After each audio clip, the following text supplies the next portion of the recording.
Studio B, this is your day-to-day BYU Sports play-by-play. I'm Spencer Linton. That is Jarom Jordan. And our man joining us now on the Deseret First Credit Union Hotline is the dual-threat analyst of football and basketball, Blaine Fowler, national champion quarterback. Blaine, happy President's Day. Same to you guys. I'm glad to be with you. I wish I was in the studio with you, and I could come in since I already had COVID and won't get you guys sick. I could come in, right? But for some reason you stay at home with a BYU Stadium picture behind you, full, and don't come in here. That's the treatment I get. So you haven't done enough on your resume to earn the right back. Once in the you're studio, here 40 years, then you can come in, Blaine. That I can do it. Okay, I've got 6 to go. Blaine, you just heard us talking about Zach Wilson and the fact that he wasn't a captain preseason. He was on the leadership council, but then he was wearing the captaincy later in the season. Apparently this is a thing because everything is under the microscope when it comes to a top 5 quarterback in the NFL draft. Do you feel like it's an issue at all that Zach Wilson wasn't a captain going into the season? I don't think it's an issue at this point. I do think it's fair game to ask about it. When you're going to spend the kind of money, and not only contract money, but upfront guaranteed money for a top 5 type draft pick, then every question is okay to ask, in my opinion, right? And so, but I think there's plenty of great answers for that. So the question's asked, well, wait a minute, why was this guy not a captain? And Spencer, you've alluded to some of the issue that he was hurt a big portion of the season the year before. They put the job up for grabs in the summer because of that. Other guys had started at that position. I love what Kalani did, and that he said, hey, the job is up for grabs, and Zach, you have to go earn the job. And not only do you have to earn the starting job, you've got to earn the respect of your teammates and establish yourself as a leader. And so this was a process over the summer. I think that process was awesome for the football team. And I think it was awesome for Zach Wilson because I think he did earn the trust of the team. They watched his work and they watched that he didn't complain for 1 second about not just being named the guy. Everyone watched the way he handled himself and how he was humble and did those things. And I thought it really helped the chemistry of this football team. So you can ask the question, right? And believe me, when these scouts and GMs, when they talk to Kalani Sitake, when they talk to Aaron Roderick, who was the quarterback's coach, every question is fair game. And they're certainly asking that question, right? Mm-hmm. But the answer they're getting from Aaron and from Kalani is, oh, this dude's a phenomenal leader. He got these guys to rally around him. We basically told him he had to compete for the job. He didn't complain. All he did was compete, and in that earned the trust of his teammates. End of story, right? He was a phenomenal leader this year. So is it fair to ask it? Of course, everything's fair to ask, right? But I think the question is very easily answered. And if you ask the right people, ask the coaching staff what they thought of the teammates, they will unanimously tell you that he is and was a phenomenal leader. And asking healthy questions in the pursuit of figuring out the best solution is the basis of the religion that funds the university here, right? Let's assess the leadership type of qualities that Zach Wilson has. I don't think he's the guy that would get up and motivate the group per se verbally, although he probably could do that. To me, he's the guy that goes, come on, I've prepared really well. I'm going to lead us down the field. I'm going to lead us into a game-winning drive. Like, that's the type of leader I see him as. How do you see him? Yeah, he's a pace setter, I would call him. I don't know if that's a leadership style. And a pace setter, I mean, he's somebody that when folks are watching him, when his teammates are watching him, they just say, whoa, this dude is just relentless. He never stops watching film. He never wants to come out of a rep in practice. He's a pace setter. And they look at that and go, he's putting the work in, therefore I need to put the work in. And then there's that confidence on the field that when they're in a clutch situation, they go, well, I've watched this guy put the work in, so I know he's going to go out and compete and make good decisions and do the right thing. And so that I would call his leadership style pace setter style, where he sets the tone, he sets the example. He's not a go scream in your face guy, but he is a guy that has respect, and he gets in the huddle and says, hey, come on, guys, this is a big moment. We've got to make plays, and people respect that. So not a jump up and down, get in your face, yell at you guy, but an example guy, and I'll take that all day long. Blaine Fowler with us on BYU Sports Nation discussing Zach Wilson, and I want to talk about his draft projections. We've seen everywhere from number 2 to the New York Jets, or whoever trades up to get the New York Jets pick, 4 at Atlanta. Carolina's in the conversation. San Francisco's in the conversation. Blaine, where do you see Zach Wilson going at this point, knowing everything that we know? Well, where do I want him to go? Or where do I think he'll go? Because those are two different questions, right? So I would love to see him. I'd love to see him at the Niners, but I don't think he'll fall that far, because I think the Niners are a team ready to bounce back because they have other pieces and they need a player like Zach.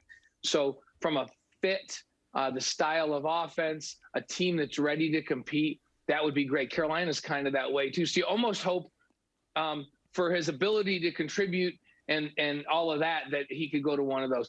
Atlanta's not a bad place for him to be, because Atlanta, you get a chance to perhaps learn for a couple of years, and that's not a bad deal. Steve Young got it. Well, at first, Steve Young didn't get a chance to do that, and it was miserable. You guys may not be old enough to remember, he was with the LA Express, and then he went to Tampa, and they were awful, right? This is back before it was Champa Bay, and he just got beat up. When Steve finally had a chance to go play behind a great player and learn, is when Steve blossomed. Then, of course, he took over, and he's a Hall of Famer now. And so there's something to be said for having a chance to learn and not be thrown right into it on a terrible football team. I didn't even mention the name of the Jets, but let's just say that's what I'm talking about. My worry is that he will go number 2 to the Jets. and my hope is that he goes to Atlanta or Carolina or the 49ers, or maybe somebody trades up and gets him. To me, I'd rather have him go a few spots further down the line, and or have somebody trade up to get him and be in a better situation with a team that's more prepared to have support around him. Okay, Blaine, but what about San Francisco's defensive coordinator, Robert Saleh, going to New York as the head coach and taking the 49ers quarterback coach? Would that make you feel any better about Zach suiting up for the Jets? It helps me from a scheme perspective, but it doesn't help me from the rest of the personnel on that offense perspective. So, and it's about, hey, we saw how important a great offensive line is in the Super Bowl, right? And so as good as Patrick Mahomes is, and as well thought out as that Chiefs offense is, when you're missing your 2 tackles against a good football team, and obviously the Tampa Bay's front 7, especially the front 4, is the word that we rarely use. They're elite, right? But so is Kansas City's offensive line. That's one of the reasons they're so great. You lose Fisher from that left tackle, all of a sudden you can't move the football. And so you got the most brilliant mind in the world calling the plays. You can have a phenomenal quarterback, but if you're not great on the offensive line, you have a hard time competing in that league. And that's my issue right now with the Jets. If somehow the Colts came up and got Zach, that would be the best situation for what you're talking about in terms of a team ready to win with an offensive line, with a running back ready to go, with a decent crop of receivers. But I don't see how that's going to happen unless they sell the farm to get that high. Yeah, they would have to make some type of phenomenal behind-the-scenes deal. But I'm with you.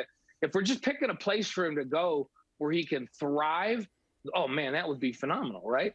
But I don't know that he's going to have a chance to go to a place like that. So, and who knows? And who knows what else the Jets could get in this draft, right? Do they pick up a couple of good interior linemen? And they could get Penei Sewell. Yeah. And so, but if they get Penei Sewell with the number 2 pick, then they won't get Zach Wilson, so because he'll be gone. So, I think there's some good fits for him. And the worst case scenario for him, to me, is the Niners with that number 12 pick. That's the worst case scenario. And I honestly think when it's all said and done, he's going to be the number 2 quarterback to come off the draft board behind Trevor Lawrence. Worst case meaning that's how far he could drop to 12. That's the worst. Believe me, that's not a bad case, right? Going to that team. But I'm saying, when I say worst case, Jeremy, you're exactly right. I'm saying the furthest he would fall in the draft, in my opinion, is number 12 to the Niners. Okay, Blaine, let's talk some BYU basketball now. According to the Herald Journal in Cache Valley, Utah State attempted to get a game with BYU and even said, hey, we'll go to the Marriott Center in Provo. Let's play. We know the Aggies are on the bubble. They're looking for a quad 1 game. It would have been a quad 2 home game for BYU. If that report is indeed true, should BYU have taken the game against Utah State rather than going through this long layoff? In my opinion, not at this point. Not at this point. If they could have gotten a big game, that was a quad one game that really helped them, then I think that's the kind of game you look for. But to play Utah State again, a team that they already beat. And here's the thing: I know they said, "Hey, we'll come down to the Marriott Center," but unless you can pack that place, it's not. The home games aren't the same as home games were, right? It's just not. You just don't have the same feel. If you get behind and go to make a run, there's not a home crowd to sustain you to keep the energy. And we saw that in Boise State, right?